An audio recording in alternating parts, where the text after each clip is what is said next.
హెబ్రీయులకు రాసిన పత్రిక 6వ అధ్యాయం 16వ వచనాన్ని చదువుకుందాం. హెబ్రీయులకు రాసిన పత్రిక 6వ అధ్యాయం 16వ వచనంలో మనుషులు 13వ వచనం నుంచి చదువుదామా.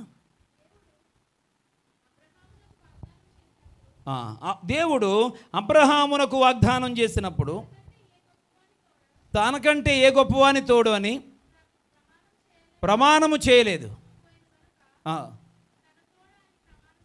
తన తోడని ప్రమాణం చేసి నిశ్చయముగా నేను నిన్ను ఆశీర్వదింతును.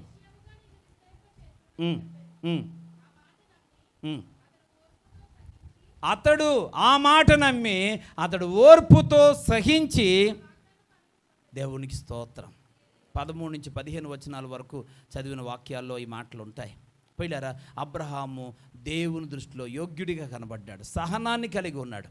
దేవుడు వాగ్దానం చేశాడు, ఆ వాగ్దానాన్ని పొందుకునే వరకు కూడా పిల్లరా అబ్రహాము ఏం కలిగి ఉన్నాడంట? సహనాన్ని కలిగి ఉన్నాడు. ఓర్చుకొని సహించి ఆ వాగ్దాన ఫలాన్ని పొందాడు. అబ్రహాము అత్యధికంగా ఆశీర్వదించబడ్డానికి అబ్రహాములో ప్రత్యేకమైన గుణం ఓర్పు లేక సహనం. ఈరోజు మనకుందా? వాక్యం వింటున్నటువంటి వారులారా, ఈరోజు ఏ విషయాన్ని కూడా సహించలేకపోతా ఉన్నాం, ఏ విషయంలో భరించలేకపోతా ఉన్నాం, ఏ విషయాన్ని తట్టుకోలేకపోతా ఉన్నాం. పిల్లారా, ప్రతి విషయంలో దేవుని పిల్లలైన వారు సహనాన్ని కలిగి ఉండాలి, సహించాలి, సహనం ఉండాలి, ఓర్పు ఉండాలి. పిల్లారా, మన జీవితంలో ఈ లక్షణాలు మనకు లేకపోతే మనం అభివృద్ధి చెందలేం. మన అభివృద్ధిని మనమే పాడు చేసుకున్న వారం అవుతాం. కనుక ప్రతి ఒక్కరు కూడా ఏం కలిగి ఉండాలి? సహనము కలిగి ఉండాలి. యోబుకి పరీక్ష వచ్చినప్పుడు ఎంతగా సహించాడండి. ఈరోజు మనం కూడా ఏం కలిగి ఉండాలా? చెప్పండి, అందరూ చెప్పండి. సహనం కలిగి ఉండాలి. ఇంకేం కలిగి ఉండాలా? ఓర్పు ఓర్చుకోవాలా. కష్టాలు, శ్రమలు, శోధనలు వస్తాయి, నిందలు, అవమానాలు వస్తాయి. ఎందుకంటే మనం ఈ భూమి మీద ఉన్నాం కనుక ఉన్నంతకాలం ఏదో కష్టం వస్తుంది. ఎవరికి రాలేదు చెప్పండి? బైబిల్ గ్రంథంలో ఆశీర్వదించబడిన వారిలో ఎవరు కష్టాలు పొందకుండా ఉన్నతమైన స్థాయికి వచ్చారండి? ఎవరు అత్యధికమైన స్థాయికి వచ్చిన వాళ్ళు ఎవరైనా చూడండి. యోసేపు ఉన్నతమైన స్థాయికి వచ్చాడు, కానీ తన జీవితంలో ఎన్ని కష్టాలు. యాకోబు ఎంతగానో ఆశీర్వదించబడ్డాడు, పేరు మార్చి ఇశ్రాయేలుగా మార్చబడ్డాడు, కానీ ఎన్ని కష్టాలు అనుభవించాడు. ఎంతకాలం ఒంటరిగా తను జీవించాల్సి వచ్చింది. ఇలా బైబిల్ గ్రంథంలో ఎంతోమంది సహించారు, భరించారు, తర్వాత దేవుని చేత ఆశీర్వదించబడ్డారు. పిల్లారా, అలాగే రూతు కనబడుతుంది మనకు బైబిల్ గ్రంథంలో. బోయాజును చేసుకున్న తర్వాత ఉన్నతమైన స్థాయికి వచ్చింది, కానీ అంతకు మునుపు దేశంగా దేశాన్ని విడిచిపెట్టి వచ్చింది. వృద్ధాప్యంలోని అత్తగారిని కూర్చోబెట్టి తానే పరిగి వేరుకోవడానికి వెళ్ళి ఎంత పిల్లరా ఆ అవమానాలను సహించిందండి. యవన కాలంలో ఉన్నటువంటి స్త్రీగా పరిగేరుకోవడానికి వెళ్ళినప్పుడు ఎంతమంది అపహాస్యం చేస్తారు.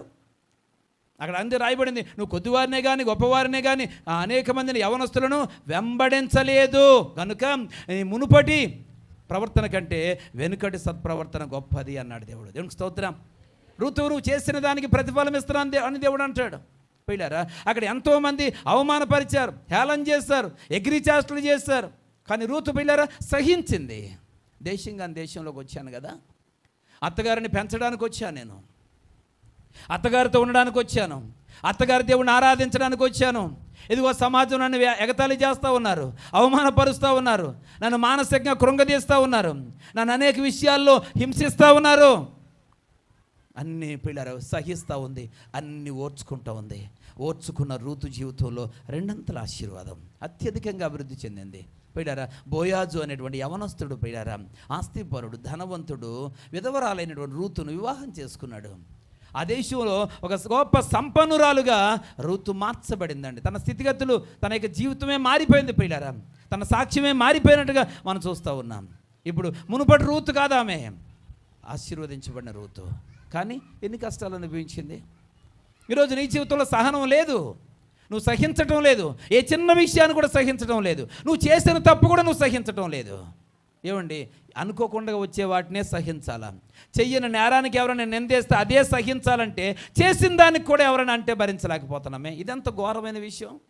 మన లోపం ఉన్నప్పుడు నీది లోపం ఉంది అని ఎవరైనా చెబితే అది కూడా అవమానంగా ఫీల్ అయిపోతున్నావు. నువ్వు ఏం శరీరమో నీది, ఎక్కడి నుంచి దిగి వచ్చామో మనం.